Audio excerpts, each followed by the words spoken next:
Electroanatomical mapping.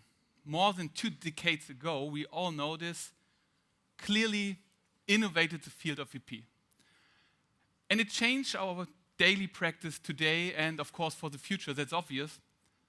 And this, together with a few facts that I will briefly address, really, for me, clearly opened the stage for new horizons. And, of course, we all know that, and we discussed this morning and yesterday, we get reasonable results with AF ablation, but we are still challenged. And irrespective of where you are living, as a patient, as a physician, and there you have some data from Hamburg, from our group, from another group, irrespective of the city, as a physician or as a patient, you will end up with about 60 to 70%. So we are challenged by this, you all know this for sure. And on the other hand side, during the last few years, we really got a deepened insight regarding the dynamic nature of the atrial substrate and how it's influenced by various kinds of comorbidities and so on. And these things together with novel tools really resulted for me clearly in what some people might call disruptive innovation. It's not a step forward, but especially the Orion with small electrodes, with a small spacing, being printed on the tines, not surrounding the whole tine, in conjunction with novel algorithms, and this is based on the literature that we have, really changed the way how we see arrhythmias and how we understand them, and Stefan mentioned this before. And I will come back to this later on, and I just want to address 3 things during the next couple of minutes and share and discuss with you the tools that we need, especially addressing PVI and other atrial tachycardias that we can address when it comes to ablation in the atrium. So the tools are quite obvious, and I just want to share some thoughts about our journey in the last couple of hundreds of cases. Of course, it's limited, so I'm really happy to get your insights even after the talk as well, and after the session. And it started with this, where it has been shown how nicely and how in detail we can characterize the arrhythmogenic substrate, as here being demonstrated by Nakagawa in Oklahoma and his co-workers. So this, about 7 to 9 years ago, started this amazing journey. And the classical activation map by using high density is the first most important tool, and the second point that came up in recent years are some additional technical details, especially highlighting complex activation. That's the first point, if we talk about LumiPoint as a second important tool. And second, the skyline. That's really pretty nice, and it gives us insights regarding the mechanisms that we, on a normal basis, cannot calculate by ourselves. Because it gives you an idea which amount of myocardium is activated at a given point of time throughout the cycle length. And I will come back with some examples on this. But what's our general approach? Of course, the circular mapping catheter is a huge success story.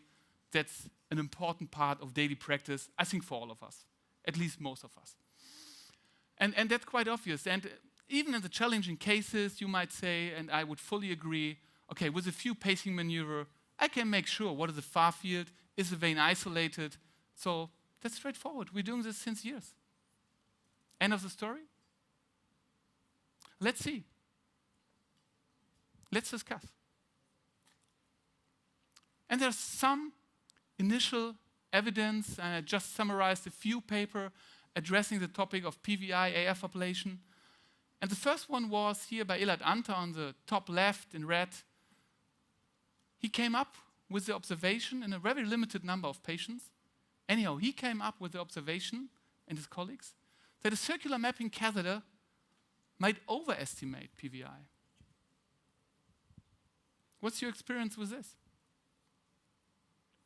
And the second point, and for me that's some key evidence by Sergeson together with Pierre Jaillis and other co-workers, where they observed in an observational, non-randomized study, that's a very important detail, however, that high-density mapping might improve patient outcome. And that's what we're talking about, and this is where we have to go when we're talking about reaching new horizons, right? And this is an example from their paper, and I'm sure most of you have seen this kind of maps in your lab. Situation where luminal isolation is present, where we normally put our circular mapping catheter. And I would, in the past, 4 years ago, I would have said, okay, very nice, this vein is isolated. Is it the end of the story? I don't know. And these data say, okay, watch carefully.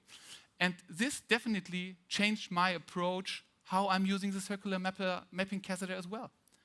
And even more importantly, here you can nicely see how the activation is going to the carina. That's one point. And the second point is, where is the antral isolation? We're always mentioning it. You can read thousands of papers saying antral PVI. But the reality, I think, in almost all our labs, at least it holds true in some cases for us, it's the osteal isolation still. So that's a key point I address in redo procedures. And for me, the results that these colleagues presented were in part surprising and finally encouraging. Because if you look at this carefully, in red, you see the results from a group, and they got a couple of hundreds of patients. As I mentioned, observational data, non-randomized. It's a key point and the key limitation here. Anyhow, the results in the red line with the circular mapping catheter that was used in these patients was really different from redo procedures and de novo procedures, both of them. And very surprising again for me that the de novo high density mapping guided PVI had such a success rate. It's challenging to do a de novo PVI using this approach. Anyhow, these data were really confusing me and are really impressive and encouraging. And Ignacio and his co-workers asked the question, okay, how can we improve? Is high density mapping of the PVI part of the story? Is it another tool, especially in redo or re-redo cases? And our practical approach for the last years was very straightforward: gap identification, gap characterization, and finally to eliminate it. Of course, it's not about mapping, it's about setting targeted lesions to help the patients, right? And this is a quite simple example. Most of you know this. As you see on the left atrial appendage, the left superior and the left inferior vein. And it's a very simple thing we do, of course, check for the activation mapping. And I always do a map of both veins on the same side to make sure that, for example, the upper vein is not being activated through a gap from the inferior vein. So I do, of course, first of all, map both veins to make sure that maybe the activation is going inside the vein from the partner, from the upper or lower partner vein. And then we go step by step through it, and that's obvious, and you can see it here as an obvious kind of breakthrough that guides me to a straightforward direction. And here we could speculate. Obviously, this patient was treated with RF PVI in the first procedure, because we know from the literature that after a cryo PVI, the gaps appear to be a bit broader. And here you got this kind of little breakthrough in red going to the veins. And we just checked this step by step. And most importantly, I like still, colors are nice, but we still, of course, key are the signals. And I check the local signal, look for these kind of accessory pathway-like potentials, and figure out whether we can just isolate 1 or 2 veins with a single burn within 10 to 50 seconds. It's not about fun, but it's about the patient, but fun is also part of the daily work that can help to improve our work in whole, I would argue. And next we, of course, check how the activation, where's the earliest activation at the previous ablation line, where's the earliest activation within the pulmonary veins, so we can get some clear ideas how the activation is going inside, and finally make sure, if you look, for example, at spline G, that it's coming from electrode 7-8 to 1, that it's clearly running inside the pulmonary vein. That again is a nice detail to make sure that we're not facing far field before we address the lesion set. And here we found 2 gaps in this area. And afterwards, that's the same patient, and that was also for me. This case is, I don't know, 2 to 3 years ago, I saw this one. That's the same case as I've shown before. And that was for me kind of unbelievable.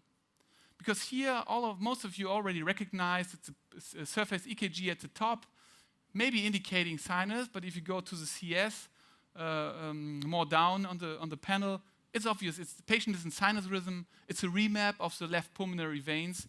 And if you first of all look at the signals on the Orion catheter, here we're talking about a cycle length from about 120 milliseconds.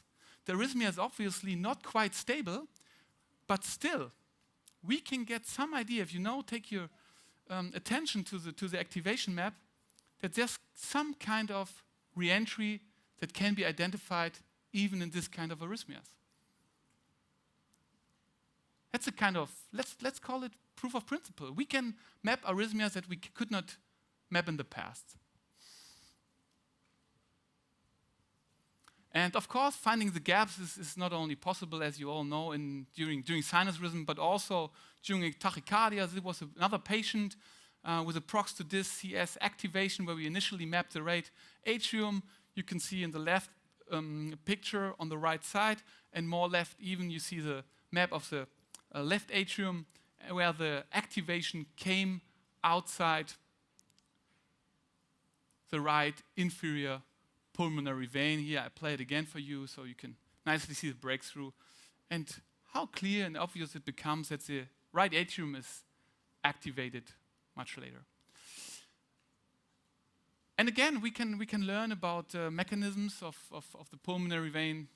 Tachycardias, in this case, the activation just spread it out. Here's the right inferior pulmonary vein, same tachycardia, and you see the slowing of conduction when it comes to the ostial side before you got a clear breakthrough out of this area. So activation mapping in this kind of example is straightforward, and checking the signals as a second step is quite helpful and easy to perform. And this is just a final example from the same case, posterior view of the left atrium. You see the left and right pulmonary veins, and you see the termination in the CS at the bottom back to sinus rhythm, while the tachycardia is still jailed in the right inferior pulmonary vein with a limited lesion set. Again, this is a detail to minimize the lesion set, to stop kind of learning by burning and other things like this. Okay, and still we all know redo PVI, we will do this successfully, that's for sure.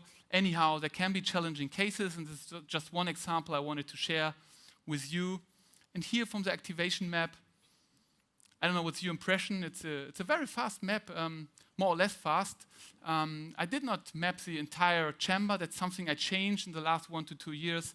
Just as I mentioned, do the map of the important parts of the vein altogether and then check the activation. But here the activation was not too obvious.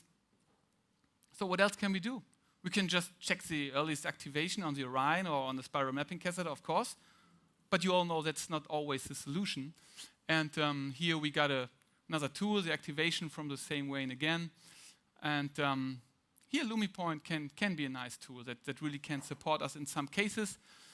The voltage that you can see here in conjunction with a kind of activation mapping can be useful. In my experience, it's not a key point, the voltage map in this kind of arrhythmias or gap mapping. Anyhow, here it is really obvious. And the combination of a precise voltage map on the one hand side and the activation from the LumiPoint showed a different activation pattern, being more precisely and nicely made clear where the gap of this right inferior pulmonary vein was.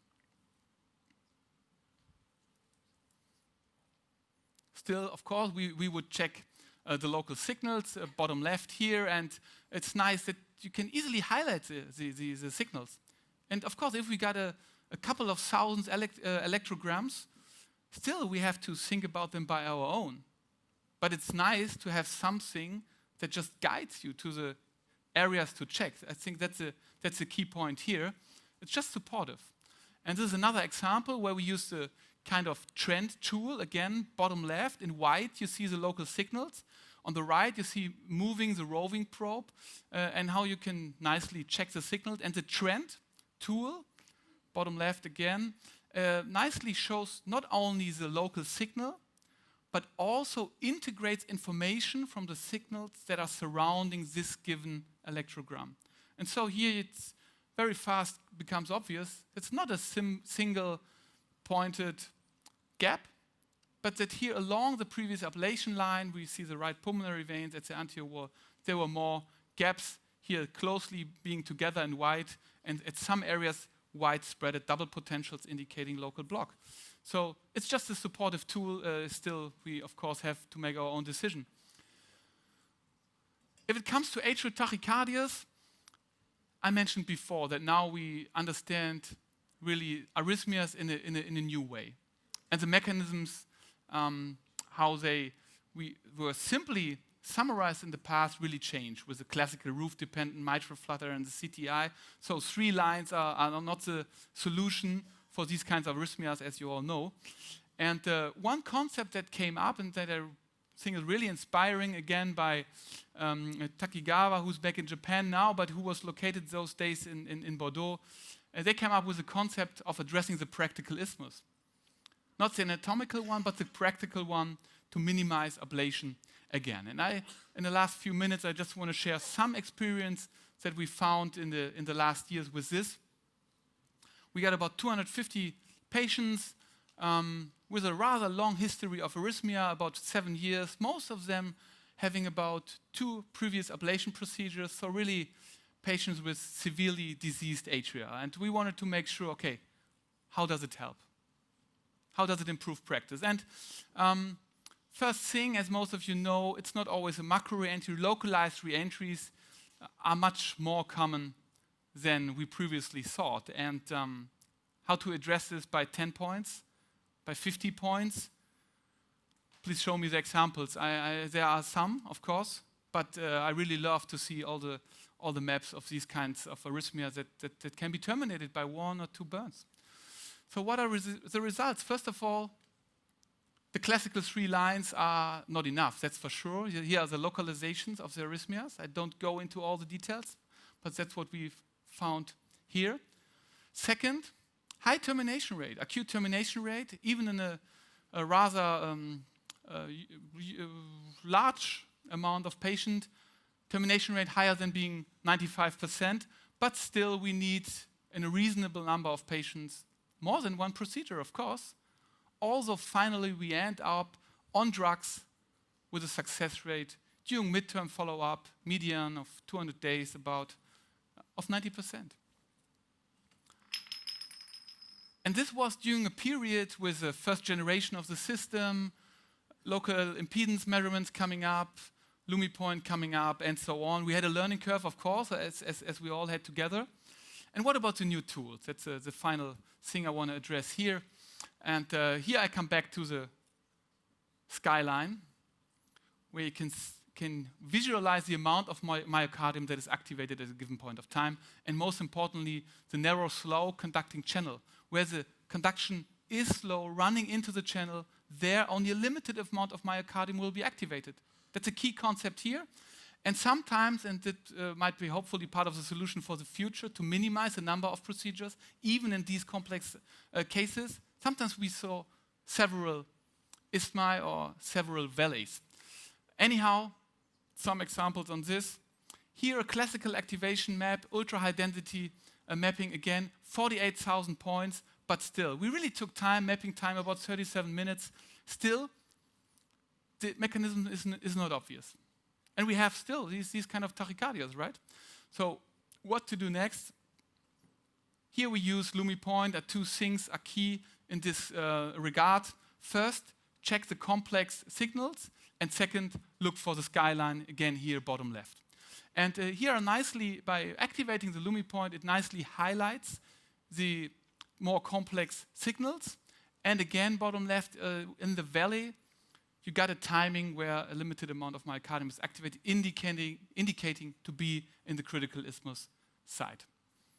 And then above the skyline, you can nicely see the low amplitude, highly fractionated signals that we're looking for in the critical isthmus site. And so this was, again, then confirmed by using the mini electrodes at the bottom here, showing more or less continuous activation at some point of time. Nice cycle length increased during RF delivery before the tachycardia terminated. Last example, again, a patient with a really severely diseased atrium because of comorbidities on the one hand side, but extensive ablation at the roof with a roof line in the past and an atrial line in the past as well. And here again, the activation was not to be quite obvious. We have collision close to the roof at the posterior wall, at the anterior wall, kind of dead end, not really traveling around the mitral isthmus. And again here, LumiPoint turned out, and this of course are only rare cases, but turned out to visualize what was previously not visible. And in a second you will nicely see that here we're facing something that some people would now call a so-called type C roof-dependent flutter. Because the threshold is different, it incorporates more signals and more low voltage signals. And here now at the roof, you see the pulmonary veins, now you can see nicely how the activation is traveling through the roof before the activation goes around the right pulmonary veins. But at the anterior wall, with the previous anterior line, the activation is still blocked. So we still got some tools to improve, and but finally we have to get more evidence. That's for sure. And therefore, I would like to conclude that ultra-high density mapping is, of course, efficient to adopt tailored ablation strategies, addressing the practical isthmus, and highlighting of specific electrograms allows rapid analysis of complex activation patterns. And finally, I'm really looking forward to imagine and create together the evidence that hopefully will translate to improved outcome for a huge amount of different patients. Thank you very much.